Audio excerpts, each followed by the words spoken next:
Hello class, this is Jamie Castillo and this is my video response for week 3 of PE 555. So the first question is, what are some of the ethical issues in the way Semenya was treated medically and socially? So I think that several of the ethical issues is one that the findings and the rumors were pretty much like leaked out. So socially she was discriminated against because not only is she representing her country, but now people are looking poorly on her, like she's cheating. So that puts her name down, I guess is the best way to put it, and gives her a negative reputation in society. Medically, it's very discriminatory because now, one, she has to stop competing for about a year, and she's getting tested to see if she's really a woman. So people are claiming that she's a woman. Her family members, friends, teammates, even competitors are even saying like, yes, she's a woman and she's a girl. We've seen her body parts. But her medical records are showing that her testosterone is really high. So that definitely puts a negative connotation in that for herself there. I understand that it's really hard to, growing up, you understand that gender is pretty much black and white. We have males, we have females. Even if you are considering yourself attracted to the same sex, so if you're gay or you're bi or anything in that sense, you still are black and white. But now here we're coming into an age where it's no longer black and white. It's not just females and males. It is what you are calling yourself, what you are feeling. And we're seeing so many individuals who are going through these surgeries and claiming that no, they grew up in a male's body, but they feel female and vice versa. So I think that the ethical reason here is that now we're seeing this trend in society where this is always happening. But at the same point, I could understand how competition officials are looking at it like, are they cheating? Are they claiming to be female because their competition, their success is not doing as good? But they're stronger than the average female competition. They're just not as strong in the men's competition. So like if you're a runner, you're not going to develop those strong leg muscles as prominently or any in that sense. So I can understand why this medical testing is being thought of. But the ethical reasoning is now this woman is being discriminated against because her body naturally makes more testosterone. It's not that she's going in to have a procedure done.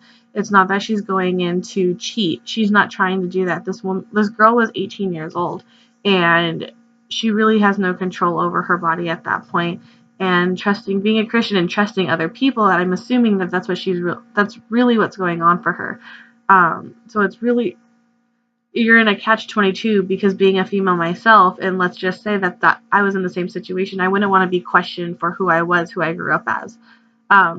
There's also so many individuals reading through the paper where they have the Y chromosome for their sex chromosome, so they're technically a male, but they're forming female body parts and genitalia. So they grew up thinking that they were female. Technically they're male. How do you separate the two in that? Because then now you have a very blurred line. So I do think she was being discriminated against.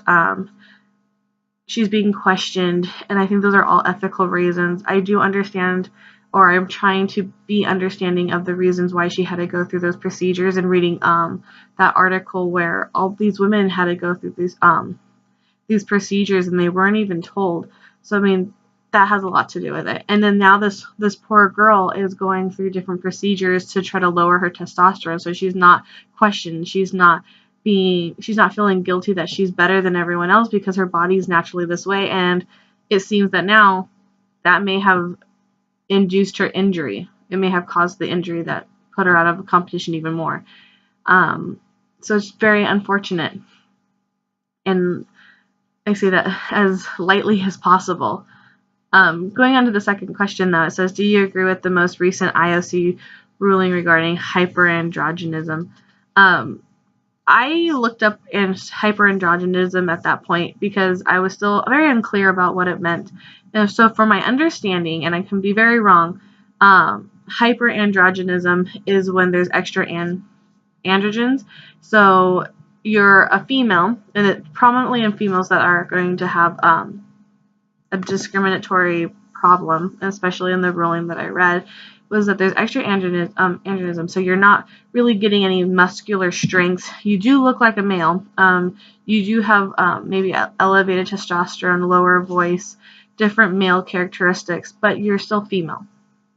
Does this put you at an advantage or disadvantage? In the research that I did, it said that it can, but not always.